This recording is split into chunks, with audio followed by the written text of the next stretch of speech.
welcome back, or welcome for the first time to the Electric Vibe podcast. I am one of three co-hosts. I have myself. My name is Kurt Hoffman. To my left is none other than Harlan Hucky Austin. I'm your man. Welcome back. yes, sir. This is a big one. This is a real big one.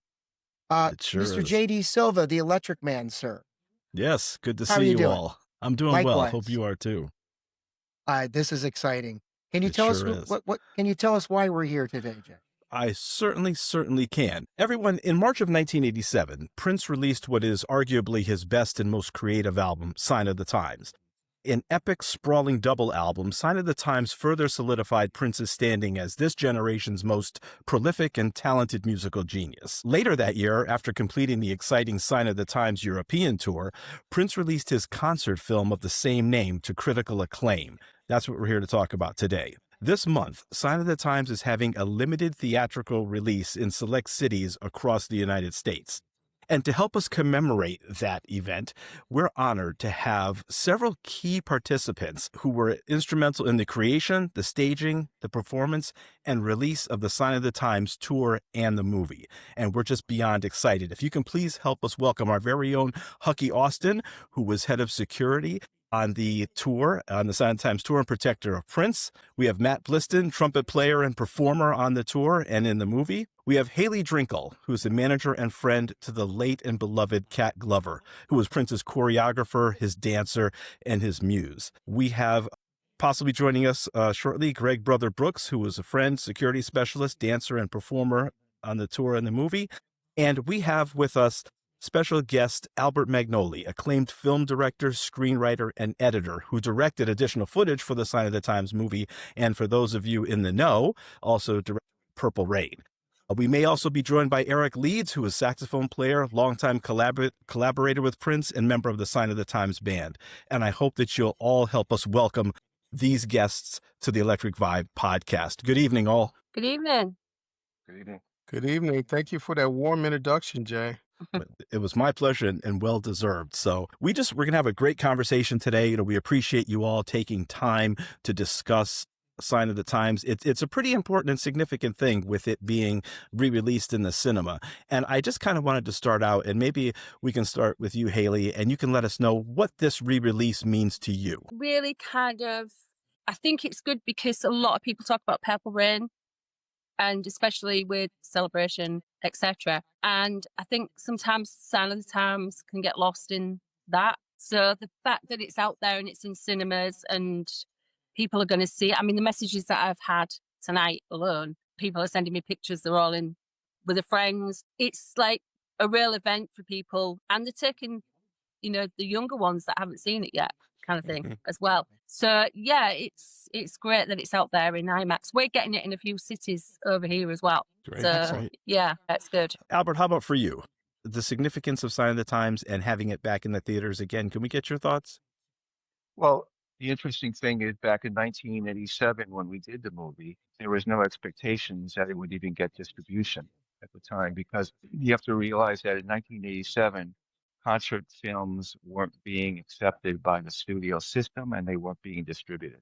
Mm-hmm. So when we began the journey, there was no real indication that it would be picked up for distribution. And if you go back into that history and see what happened to it, it had a very limited distribution run. I think it went right to video in some places. And then basically the ownership of the film itself was sold out to different entities. And it kind of remained in limbo for very many years. And it was only in the last maybe 5 years, I think, where the Prince estate, after his passing, tried to find who had the rights and went after it. And I guess that we're able to bring it back into the fold. So it is a good and meaningful thing for it to finally be, given the opportunity to be released in any form, to be honest with you. But to be on IMAX is terrific. Hucky, as a participant of the Sign of the Times tour and being around when the movie was being made, what's the significance for you? Each one of these tours hold a really special place with me. From Purple Rain, which was my first, to Sign of the Times, to Parade, to Love Sexy. But there was something that was really magical for Sign of the Times. And, here's the thing that's really amazing, and maybe Albert can, jump in as well. It's hard to believe that we are here this many years later and we're talking about it. This seems like just like yesterday. And so, I mean, the memories, and I haven't seen Albert in probably over 40 years. I'm dating myself now, but Wow. it's really special. Sign of the Times was one of my very, very favorite albums. Also one of my favorite tours. And I'm gonna be honest, I didn't even know that Albert had any participation in this, so I'm excited to hear, what he has to say tonight, and also Haley here representing Kat, which was Kat was really close to me, and as we all know, we recently lost her. Um, this brings back really fond memories, Jay, and I'm excited to have conversation about that this evening. That's great. Kurt? So, Albert, as a director, what are the technical aspects of having this movie not only come out in IMAX, but I'm assuming also in 4K? I'm assuming this has been an upgrade. What do you hope you will get out of seeing the finished product in such an elevated form, if you will? Well, there was no doubt that when we staged it at Paisley Park, now you have to understand there's two parts of this. First of all, you had the tour itself. Mhm. So there was footage being shot on the tour. I actually went to see Prince while he was on tour with Sign of the Times because we were talking about our next movie, which was going to be The Dawn. And if you remember the end credits of Purple Rain, it says, "May you live to see the dawn." And we had been talking about it in 1985, 1986, 1987, 1989. We wanted to eventually be able to get to making this movie. So the idea being was, I don't know if I can tell you a really interesting story how the film came about. Please, So let me launch into that now because please. a lot of people don't know this. And Hucky, I'd like to get your views on this, but Prince was on tour with Sign of the Times. Hucky, how long was he on tour for that? Do you remember how long, how many weeks, or what was going on, how many months? I don't know, it feels like 4 or 5 months, and I'm sure somebody out there will, like, give me the right Yeah, answer, but that's what I feel like. check it out because here's what happened. When I went to see Prince on tour, I believe I met up with him in France, but it could also be the UK. So somebody could be checking out, was he in France? Was he in the UK? I then returned. We had the discussion about going and making The Dawn. My job was to go back to Los Angeles and begin researching and writing. I was in Los Angeles for about a week or two. I got a call from Bob Cavallo, who was the manager. And Bob said, "What did you guys talk about when you were out here?" And I said, "We were talking about our next project, The Dawn." And he said, "The kid, Prince, had just decided to pull everybody off the tour and come back to Minneapolis." Hucky, do you have any memory of that in itself? So I remember, and I believe it was England that you came to, Albert, because now, Okay, okay, I'm yep. starting to get flashbacks there, but, man, I gotta be honest, that's kinda hazy about coming back to Minnesota. Okay, so what happened is, I'm glad you said England because I remember the France because I went on the Love Sexy tour too, so I was out there for that. I remember I landed in the airport, got limoed to the venue, got out, went through the loading docks in the back, met Prince before he went on, discussed our next project, saw the show, got on a plane, went to back to LA, and 2 weeks later got the call that Prince was going to stop the tour. Now, about a week later, Cavallo called me again and said, "Listen, what we're planning to do is maybe shoot a concert film based on the fact that we have footage of the audience, Prince on stage, but there was nothing really organized and planned." Hucky, you can speak to this perhaps. So we have footage. We're not sure what we have, but we're thinking about putting together a motion picture, a concert film. At that point, I said, "Well, how are you going to get distribution for it?" And they said, "Well, we're going to make the film and worry about distribution after we make it." Okay. So I said, "Good luck," because they really felt like they had it together. A few weeks later, I got a call and they said, "Listen, we just started filming and we need you to get here immediately and do this." And the reason is because we have concert footage. We have some footage of him on stage, but there was really no intent on that. It was just basically covering the song. And we need to put this all together. So we have built a set that looks exactly like the stage, and we're at Paisley Park. And what do we do? So got on a plane, saw the footage of the arena, him in concert, saw what they had, and then realized at that point that what we should do is to shoot the music as a separate entity at that point and join it with the concert footage where you have the big halls and the people. So the idea was to give a more visceral feel about the concert itself, meaning I had all the cameras put on arms, big arms that could reach in and go right up to the performers. Mm-hmm. Something you can't do if you're in the audience and you're just gunning with a 100 millimeter lens or 150 millimeter lens.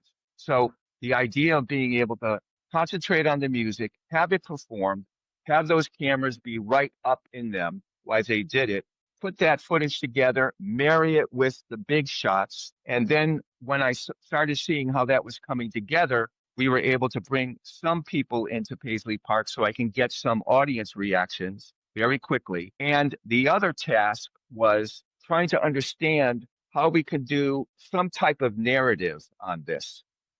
So within days after I landed, I asked Prince his intent. I asked at that point, okay, let's figure out how we're going to create the connective tissue from film, from song to song. So we're just not lining up songs.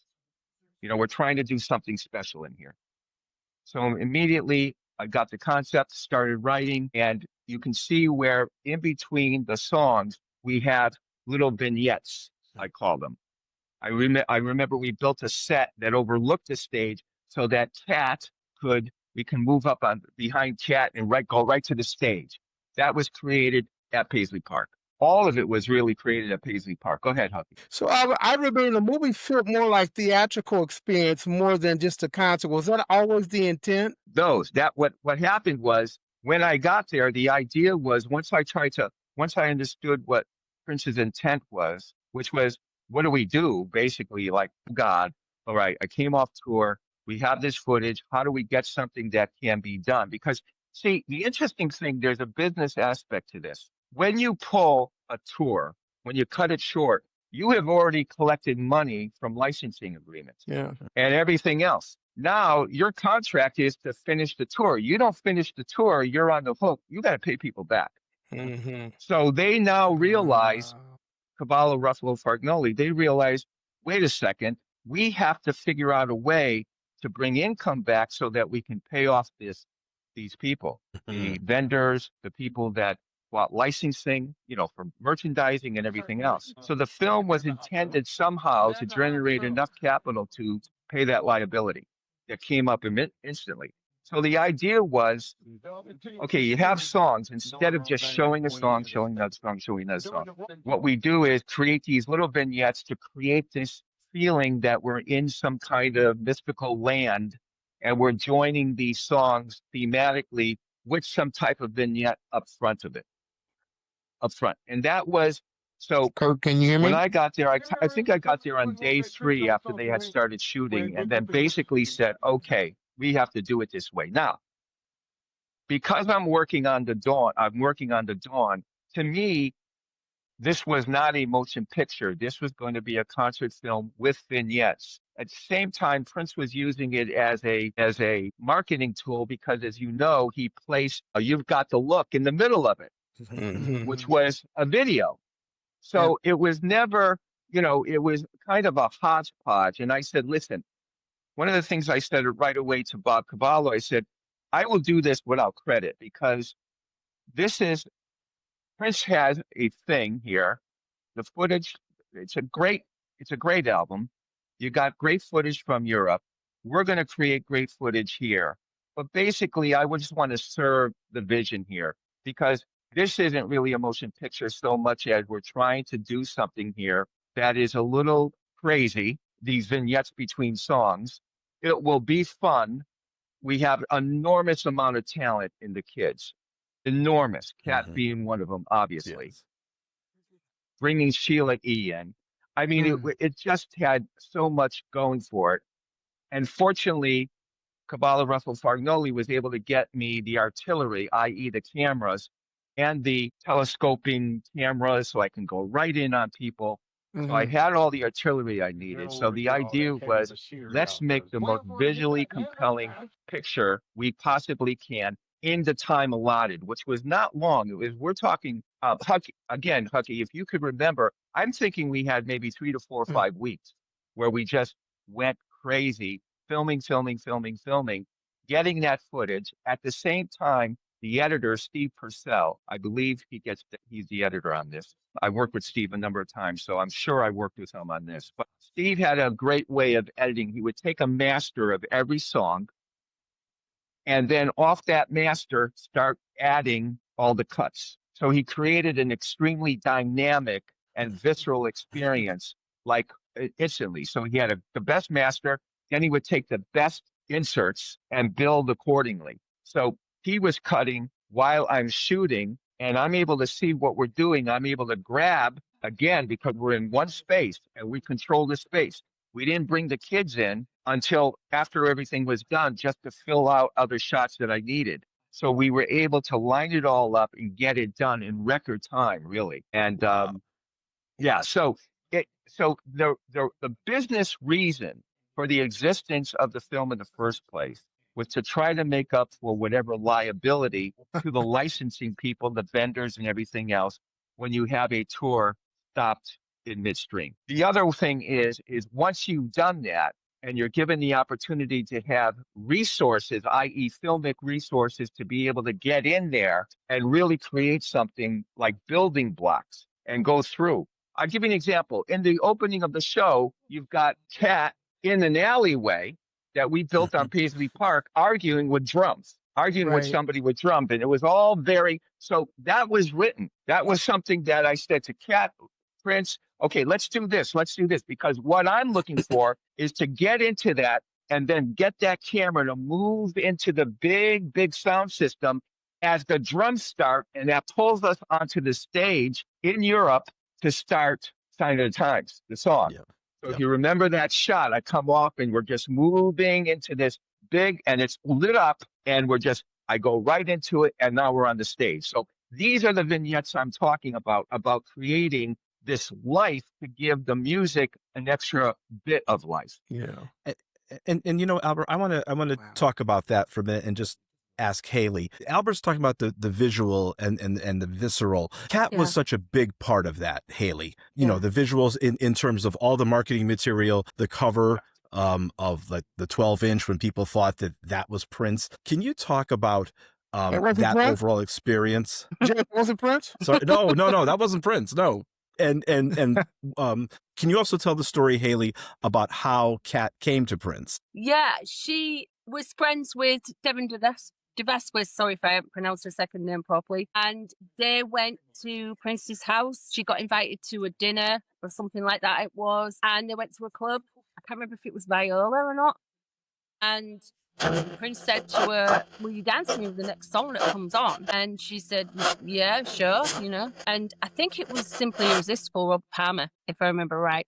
And they went out, and then Prince noticed that, she could keep up with him very well. And she started copying his moves, stuff like that. And that's kind of really how it started, getting into the band. So, yeah. And she said that night when she was at his house, she heard Housequake was done. That song was done. She remembers hearing that song finished because I think he played it while she was there. So that was kind of like her start. So what was the other thing that you asked me? And then isn't there a story that she had an opportunity to work with another artist, and this artist suggested that she go with Prince? Yeah, David Bowie. She got Sign of the Times tour and the Glass Spider tour in the same weekend. And she had to pick. And Bowie said to her, pick Prince because you're going to be more up front and center on his tour by the sound of it than what you're going to be on mine. You're just going to be in the background. And somebody with her energy, etc., she didn't want to be in the background. So he suggested that she took Prince's tour. Yeah. Can I jump in for a minute too? Albert, I want to get back to what you said earlier now. And, my memory is really fuzzy as I'm getting older, but I think it was Paris. I feel like it was at the Bercy in Paris.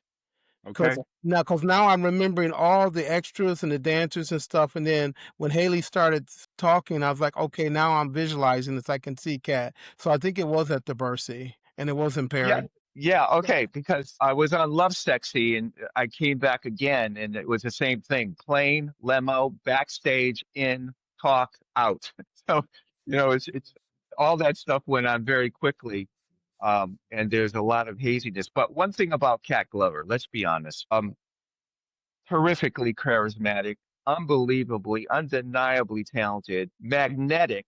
And once she started moving, it was just insane. I mean, what a opportunity for all of us to have her shine in the film. Let's be honest. Yeah. And Yeah. and it was a joy to be able to aim the camera at her as much as possible. Same thing, by the way, with Sheila E. That's I mean, sure. if you remember the shot where we're craning up over and we're coming down on Sheila E. playing the drums, and then we flip up and we go into her face. And then Prince says, "Not bad for a girl." And then she shoots a look to a side camera and goes, "What?" So the idea being that talent, and having worked with the organization since Purple Rain, that talent was unique.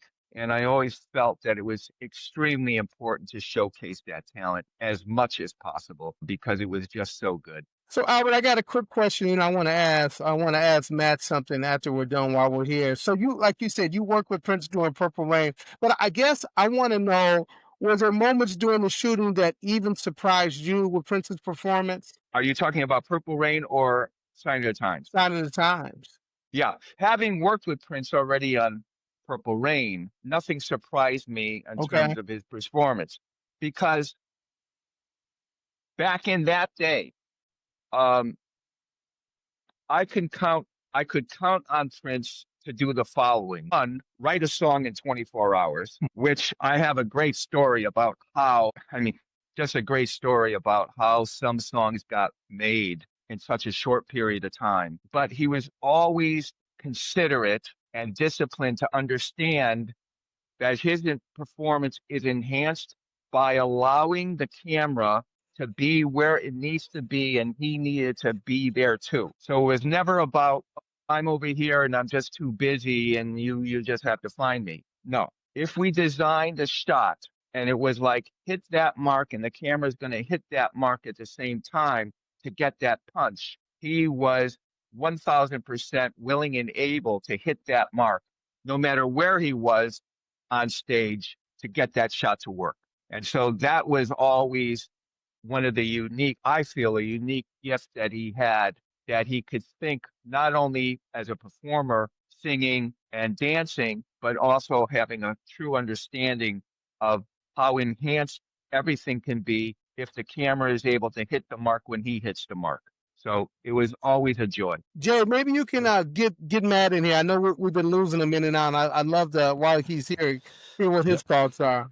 You know what, Matt, I'd love to ask you about the energy performing those Sign of the Times shows, and then, obviously what happened at Paisley Park. What was the dynamic on stage? Intense. Yeah, it was the moment. I remember the first time that I got on stage. I think it was actually Cobo Hall that we did. It was Prince's birthday in Detroit. Yeah. And from that moment on, that's when the lights go down, and that was my first time of being on a big stage and being in that. There's 30,000 people in there, and the lights go down, and back then they didn't have cell phones, and everybody still had lighters, and they're lighting them up, and it just went around. And from that day on, it was just energy. You get on stage, and it's just magical. With hanging with Prince on stage, you have an idea of what's going to happen during the show, but anything can happen at any time. And just to put the movie, in fact, the end of it with Beautiful Night on it. Beautiful Night was always the last tune in the set that we would play. And the end of that is wide open, meaning that Prince can call any hand gestures. He has any audibles. He has any dance things he wants to do. He can change keys. He can change songs,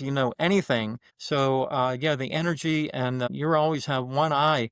One of your eyes is always pinned right on Prince. No matter if you got a pretty girl over here, you got another eye going this way. Yeah. Albert, That's I wanted great. to ask you, how much of a collaboration did you have when you were filming at the soundstage with the great Roy Bennett? Well, again, my relationship with Roy Bennett started on Purple Rain. Right.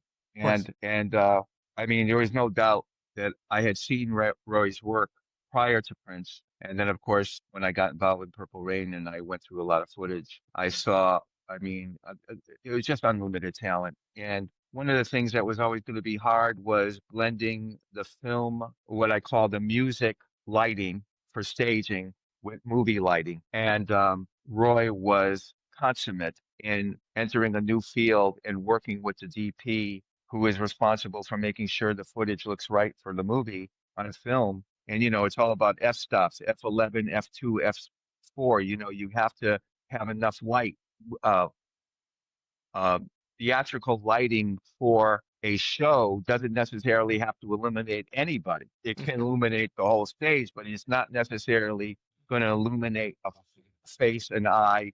It could be in shadow a lot. It could step out of light because the light's not.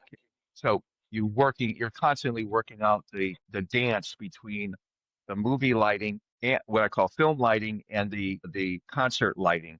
And so Roy was always right there with a solution and then solving problems. I mean, again, it was an honor to be able to work with artists who were on their A game at all times. Yeah. And we're all struggling. Listen, there's a first time for all of us, Yeah. but they came to the table ready to eat.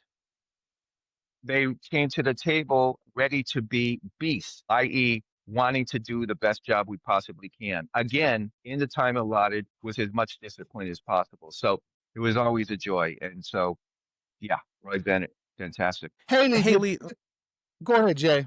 I'm sorry, Hayley, just very quickly. We see what a strong presence that Kat was. And she could hold her own with Prince, step by step. And I know she did the majority of the choreography and they had that collaboration. Can you talk about their relationship and what some of the things that Kat shared with you about their relationship?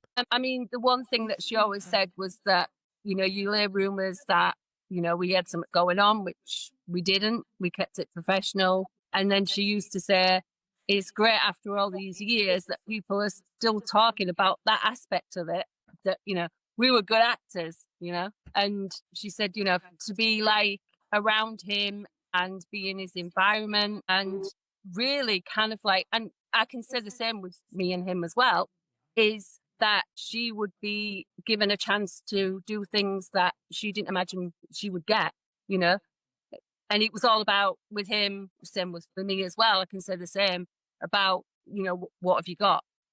What can you bring to it?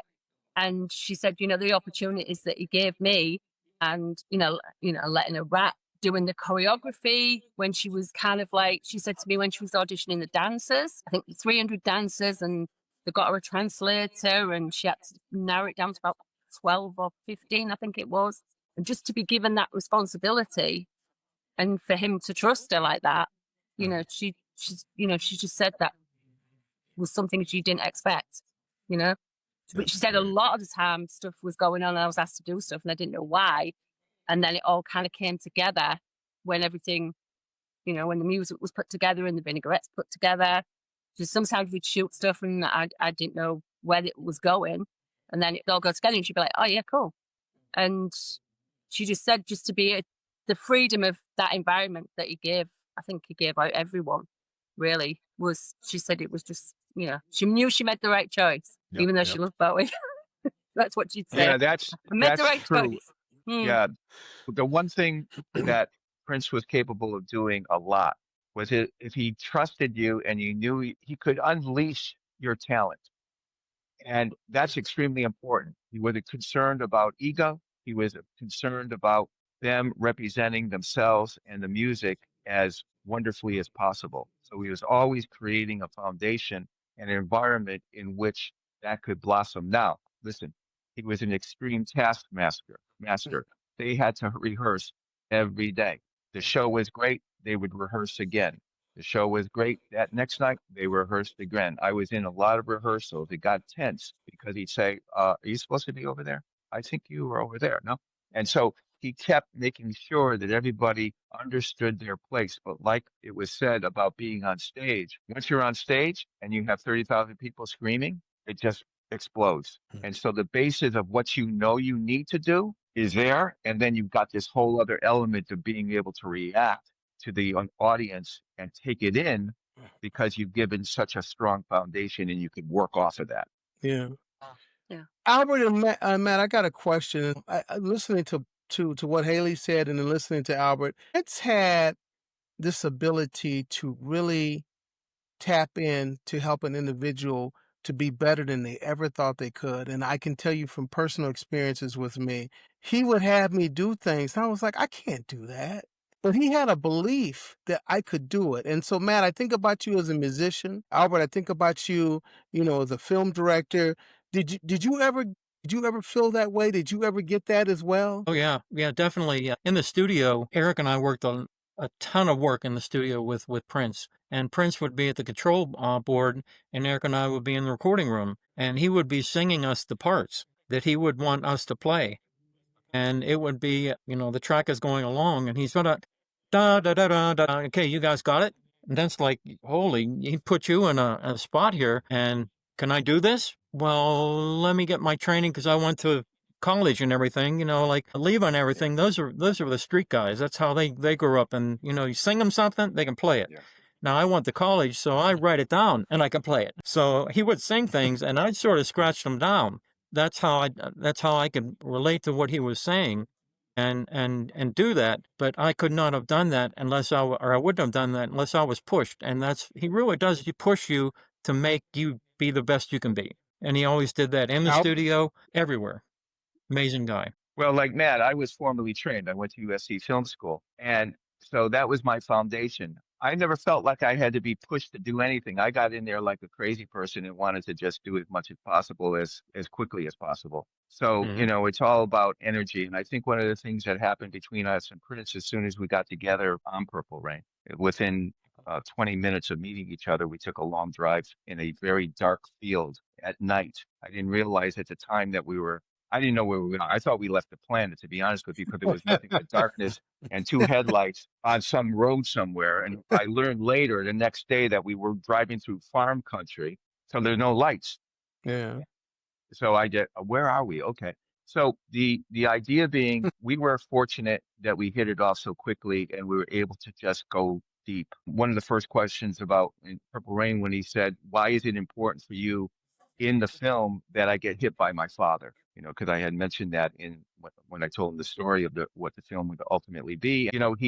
I said to him, because it's important to show the depth of that character immediately. I don't need dialogue. If your father hits you in the face and you go across the room, we have said everything we need to say, especially when you deliver to me that vulnerability, because then the audience knows this isn't a joke. Yeah. And so he understood these visuals. And so we got to enjoy the time together by playing off each other. And just like I said, when I landed to do Sign of the Times, what do you have? What's your intention? What do we have to do? What is the business here that needs to be responsibly understood? Because, we're not in a vacuum. We're working for people and there's money being invested. What do we need to do? What's our timeline? Okay, now we're inside this bubble. Can we blow it up? Yes. Now let's go. And so it was always that kind of fun. And Kat is a good example, Matt, all the musicians. What it is giving them the opportunity to be better. Don't forget, we know the stories. When Prince said to Sheila E., you need to be leading the band. You need to be up front. You need to be a singer. What? I play drums. Yeah, but you're going to sing when you play the drums. That's the difference. And Sheila E. will tell you that story all the time. She was pushed to become a headliner. And she didn't plan to do that. She was told to, she was said, you have the opportunity to do it. Yeah. Got to take the opportunity, take the lead. And all of a sudden you blossom because two things happen. You're in an environment that you can trust the process. And then you see the energy that's created when you succeed doing just that. And it just feeds off each other. Listen, these are the best between 1983 and I would say with Prince 1989, for me at least, just you're around creativity with all these kids, and we were all kids. I'm not saying kids like I'm coming from where I am now and kids. We were all kids. I mean, we were all in our 20s and 30s. We had no idea what the hell we were doing, except that we did at that time because we were giving license to let ourselves go. And it was just exhilarating on every level. Yeah. Well, For Kurt? sure. Me? Yes. So I have a question for everybody, actually. Albert, I don't know if you've seen the movie in IMAX yet or not, but is anybody here planning on going? I know I've got my tickets on Sunday at 11 in King of Prussia's. And I have mine for 1 o'clock on Sunday afternoon. I just landed in Connecticut, so I don't know where it's playing, but I'll be there because I'd like to see it on it. Yeah, Your mom. to be honest, I've not actually watched anything since Cat passed. So Wow. Oh, I'm kind of coming around a little bit now. Because for me, it's like it's both of them. It's yeah. Prince and Cat now, and to know them two, and then they're not here anymore. But then Yeah. you have to get past that, and I'm kind of getting there now, if you know what I Mhm. mean. So Yeah. I'm starting to watch little bits, but I was the same when Prince passed as well, and that lasted for a while. And to carry on his legacy, I think you got to get past it, and it's Yeah. the same with Cat. It's just a bit of a double whammy, if you know what I mean, for me. Yep. And then Absolutely. of course, Absolutely.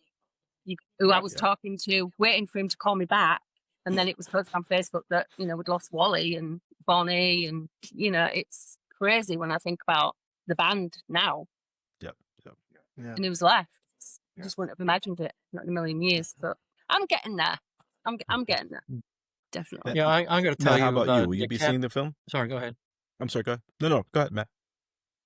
No, I just wanted to tell you that Kat, while we're talking about her, she gave the band such a new avenue to take because, for one thing, of course, she was an incredible dancer and entertainer, but I can't dance, so it took that weight off of me because people, if they want to see dance, well, you look at Kat, and when she got out in front, look at those two dance, and Mhm.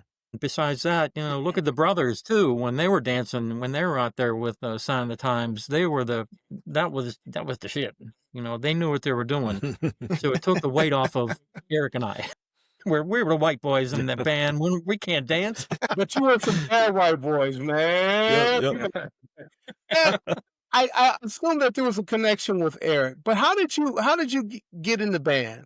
Tell us about that. Well, I went to Duquesne University in Pittsburgh, and Eric was there also. And we grew as friends and things, and we ended up getting in a band together. Name was Elke Stereopolis Quintet. It was like a jazz band. We played like all the hotels on the Mhm. East Coast, and it was a lounge band. And Okay. of course, you know that Alan Leeds was Eric Leeds' brother. And Alan, of course, came with James Brown. And Eric got on the band. I don't know if we want to get into how Eric got on the band, but obviously, he got the audition to be that.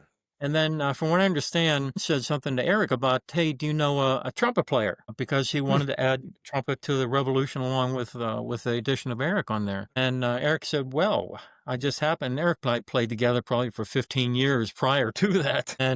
And we played, it was like musical brothers. I could think what he was thinking. He didn't have to say anything to me, and we just gelled, and that's what we do with Prince. In fact, we were in the studio at one time with Prince, and Prince said, I never heard two people play as well together as you two. You talk about a Wow. compliment coming from Prince? That's Yeah. But great. that's how I got in the band. Eric called up one day and he said, hey, you have an audition tomorrow with Prince. I said, what? I said, I haven't really played in 6 months. I just moved to Atlanta. And he said, yeah, you're booked on a flight. I said, okay. I went downstairs, said a lot of prayers, oiled the valves, went upstairs and said, okay. Then he answered the phone again. He said, hey, I'm sorry, that audition's off. What do you mean the audition's off? Well, it's no audition. It's a recording session. I said, wait, now I got a recording session with Prince tomorrow. And I said, okay. And we flew up there and did Mountains. And the next day he came into rehearsal, which I was still in the warehouse playing air trumpet, dancing up and down and saying Atlanta Bliss plays like this. And who is Atlanta Bliss? I'm from Atlanta. Oh, Bliss. I guess I was just stage named. And that's what was it. So that's how I joined the band, working with Eric for years. Okay. Wow. But we grew I up love to playing hear those stories. all that stuff, all the Kool and the Gang stuff, the Earth, Wind and Fire stuff, the same stuff that I think Prince was listening to. So we sort of gelled pretty well together of how musically Eric and I understood everything that Prince wanted us to play. It wasn't like out of our musical genre, it was right there in the slot. Albert, I got a question for you. If Prince were here today, what do you think he would want the audiences to know about this particular movie, this particular film, if he were here today? Well, I think probably the largest, biggest thing from the film, and everybody has said it, is the exhilaration of actually doing it Mm. on a wing and a prayer. Because we were in a situation where you didn't have 8 to 12 weeks of pre-production. You didn't have everything set up with a 120-page script. You had footage from Europe, some of it good because they caught it well. That was just people who were hired with cameras to get stuff. And to have all these elements, which were disparate elements at the time, and then come together in a short time and figure out a way to blend them and bring them all together, I would say that he would be now looking back, because I remember after we made Purple Rain, he obviously knew what the movie was. He had seen it, but a few years later, we watched it together, and he freaked out because he said, "Wow, I just never realized what the impact was back Mhm. then. I knew it was impactful, it was successful in the marketplace, et cetera, et cetera. We did it, yeah, all that energy, but it wasn't until a few years later where we got to see it again together and just reminisce about everything. And it was just before, by the way, we did Sign of the Times. So so I think he would be delighted. And the fact that it's been converted for IMAX, that's huge. And I Yeah. think that audiences are going to really love it because, quite honestly, I guess this was the energy that inspired Bruno Mars, right? Mhm. Right. I mean, am I wrong about that? Not at Because all. wasn't Bruno Mars like looking at that? Don't forget, Prince saw Earth, Wind, and Fire. That turned him on. Bruno Mars saw Prince. That turned him on. So Flying the Family Stone Prince was turned on by them because of the multicultural group setting, right? So what's wonderful when you have some understanding of how artists draw from other artists, you get this wonderful synergy and everybody puts their own signature on the same visual in a way, right? So when I look at Bruno Mars and he just goes nuts with the band and kicking, isn't that the end of Sign of the Times? Yeah. Isn't that also an explosion of Earth, Wind, and Fire Mm. at their best concerts? Yeah. Yeah. And you Oh, see yeah. the line. And then you throw in Little Richard, you throw in Sly Stone, you throw in all the cats that you need to throw in there, and you realize, wow. So yeah, I mean, listen, he would be humbled and overwhelmed, and then he'd say, I told you so. I mean, because what the hell? You know, but Right, right. listen, one thing that's cool about the film business and the music business is that the work is so hard and it's so special. And 90% of the time, it's all about you were in the right place, getting the right lyric and the right music at the right time. And then it comes out and everybody, does what they do about commenting on it and everything else. But at the end of the day, you realize it was blood, sweat, and tears to get there, you know. And even though Prince could do it very quickly and everything else because he had a gift, it's still blood, sweat, and tears. He's still. If you read Blaine Trudeau's book on the work in the recording sessions with what's her name, the girl he always worked with, Susan Rogers. Susan She's Rogers. I mean, meticulous. That book is meticulous. 9:02 p.m., 9:03 p.m., 1 o'clock in the morning. The amount of work. I thought it was just a song. No, it's not. It's a grind. And mm, so when you do the grind, you're exhilarated. You see the finished product. You don't really get it until a few years later. So all these years later, when you see it, I think it's going to draw tears and joy at the same time. It's sweet and a bit bitter. And yeah, I can understand the passing of some of the individuals, Cat in the game. It's hard. It's hard because I think, in my opinion, because I had worked with Cat on a few things during that period of time. I mean, when I got to Minneapolis for Sign of the Times, Cat needed to be on film. And she had to have her own crane, you know, because I wanted her to be able to, like Sheila E. And the rest of them. I wanted them to be able to be stars in their own right. And that is the beauty of Prince in a lot of ways because he put these people together to catch the light. Okay. And catching the light is extremely You know what, Hucky, I wanted to ask you a question because obviously you were also an integral part of the tour and I'm sure the recording at Paisley Park. You and I talked about this a little bit offline, but the differences between the States and Europe from a security standpoint, are the crowds different? Are there things that you have to do differently when you're touring outside the States? That's a great question, Jay. Yeah. And so I'm in Minneapolis still, and recently we just had this horrible tragedy Yes. Yeah. of some innocent babies that were killed at a school. And it's just terrible when you see and you read these type of things. But I want to be very careful how I word this. One of the things that I noticed early on is just that American audiences and the European artists were very different. Um, and how we approach security was very different. And we can talk about gun control, and I'm going to leave that alone because I don't want us to have 1,000 comments where people saying, whatever. But Jay, to answer your question, yes, absolutely. Europe was very different because one thing, guns didn't have such a prevalent presence in their society as they do in America. And so when you eliminate that, it just makes it easier to plan and do risk assessment and do security, in that type of environment. Where America is a lot different. There's a lot more to consider and a lot more to think about. Real quick, Hayley, I wanted to show you this. So this is a picture that an individual made for me, but it was a picture of Prince, Cat, Gilbert, and myself coming out of a nightclub in London. And then, Oh, yeah. yeah, this is on the Love Sexy tour. This is like one of my favorite. One of the things that's so cool about social media, you get people to send you all kinds of amazing things. Yeah. But this is coming, and I can't remember which club. I don't know if it was old and maybe it was or whatever. But Jerry, anyway, to get back to your question, yeah, there is a huge difference. And, like when we did Asia, when we did Japan and stuff like that, total different environment. Totally different. Out of all the countries, Hucky, what was the easiest and what was the hardest? Japan was easy. The people are so kind, so I was just about to say Japan too. Yeah, Albert, you're right. Yeah. I mean, they were just so wonderful.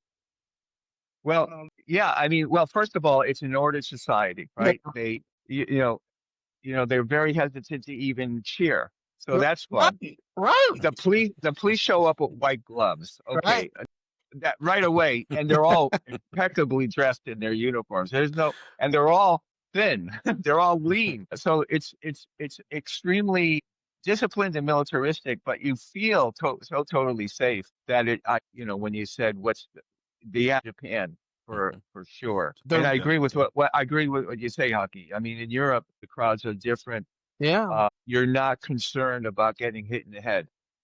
Americans are a little more rowdy. And that's why so many American artists, they go to Japan after only being in America, and they get to Japan and they go, well, am I doing something wrong? Because there's not enough noise out there. I know it's changed over the years, but back then it was a different vibe because they didn't know that they could cheer and have fun. And Prince loved Japan. I mean, like Albert and what you just said. I mean, they were very quiet and very polite. They would clap like that. Yeah, exactly. Their seats, and Prince was like, we gotta get them up. They gotta move. I know. On the other I know. hand, Detroit, DC, New York, that was rough. I had to put my work in, man. I was giving them chicken everybody else that was on the security detail. All hands on deck, huh? Yeah. Hey, Interesting. quick story about Japan. The craziest place, just to say this one more time, but Italy is the most insane. Okay, Albert, you're right. You're right. That escaped me. I never saw. I was there with Prince. We were on tour on something. Duran was there. The police show up at the hotel that were okay. Were you there, Hucky? Yeah. The police show up at our hotel and go, okay, this is Italian police, and they say we cannot. I was managing Prince at the time. We cannot guarantee your security between Prince here at the hotel and the venue. You're on your own. Yeah. And Duran's right over here, and their manager is hearing them say the same thing. Duran chooses to rent a tank and drive it down the boulevard to the venue. I mean, insane. So I go, okay, the tank thing, okay, a little over the top. It's going to ruin the streets. We put him in a helicopter so he can land. But this is insanity. They just could not. They would not take responsibility for the artist getting from the hotel to the venue. Not only that, unlike in the United States where they push the crowds back while you're at the hotel, you're cordoned off. The Italians are in the lobby. They let them come into the lobby and have fun. So it's a whole different vibe.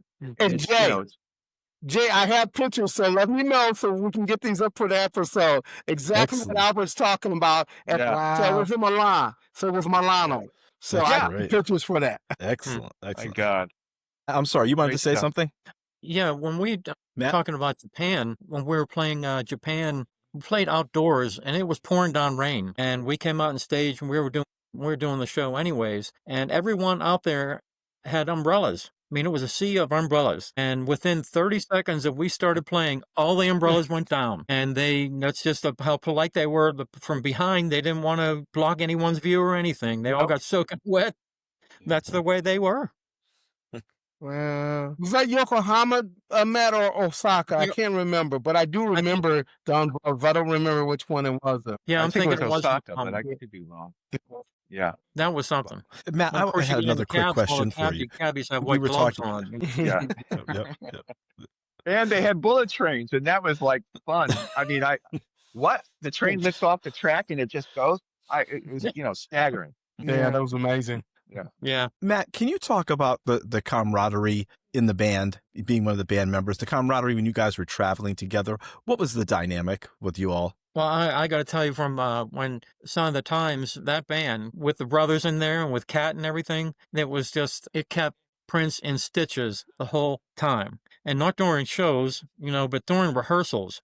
I mean, Brooks would say something. I wish Brooks would have jumped on here. And Wally and Brooks, they bounced off each other just like a comedy team. And then you put Jerome in there, and it's like Jerome, he just had to talk, and Prince is on the floor laughing. And that was great. And Bonnie was something else too. who was that? Oh, Bonnie. oh man. She would tell some jokes that were so pretty much off color and stuff, and Prince he'd be on the floor too. Yeah. What incredible talent. Somebody sent me one of our sound checks, and we were having, and Albert and Matt probably remember, we used to have these cap sessions, and we played the dozens, and we would just over and over for hours, just cap on each other. But there's a session where me and Wally are ganging up on Bonnie, and I got to tell you, Bonnie holds her own. She tore us up, and I'm gonna share that with you guys. It's something else. Yeah. But man, Yeah. Telling me a story about Bonnie, and she turned up. I think she turned up in like sweatpants or something like that. And Prince said, "You can't come to my rehearsal wearing that." So she says, "Well, you turned up to the rehearsal in your pajamas, And so he was going to dock her. He was going to dock her, and she said, "Man, you don't pay enough to dock me. You ain't docking me." That was funny. God. Yeah, there was one rehearsal that that Bonnie imitated Prince right in front of Prince. Had all his hand gestures and his and everything. And I think that's in a rehearsal tape somewhere that might be floating around. And it was just hilarious. And Prince just cracked up with it. He didn't feel like out of place or anything. He just laughed the whole time. Yeah. And one of the rehearsals, she called Prince Tennessee Tuxedo and Gilbert Chumley. And man, we just all fell out on the ground. It was the funniest thing I've ever heard. But Bonnie was something else. She was hilarious. Yeah. Good stuff. And she gave, and This Prince is gave just incredible. her more and more flexibility in singing too. As the Sign of the Times went on, he would call her on the end of the in the middle of some song. Hey, Bonnie, what do you got to say? And she would sing. Yeah, she could sing. Yeah. Well, how can we forget in the concert film specifically, Forever in My Life, where she starts giving the gospel according to Bonnie. Yeah. Oh my! I still get goosebumps thinking. I can't wait to see that and hear it in IMAX. I assume that this is going to be a. I'm just getting chills. Yeah. When you guys talk about this, and it just takes me back. So. Yeah. Well, hey guys, Hayley, Albert, and Matt, what a wonderful time that we've had tonight. And Albert, man, I haven't seen or talked to you since I think the early '80s. So it was really good connecting with you again. And Hayley, I think this is the first time where I've actually got to see your face. I see you on social media all the time, and so Kat was really special to me. And I'm so glad that you're carrying her legacy on.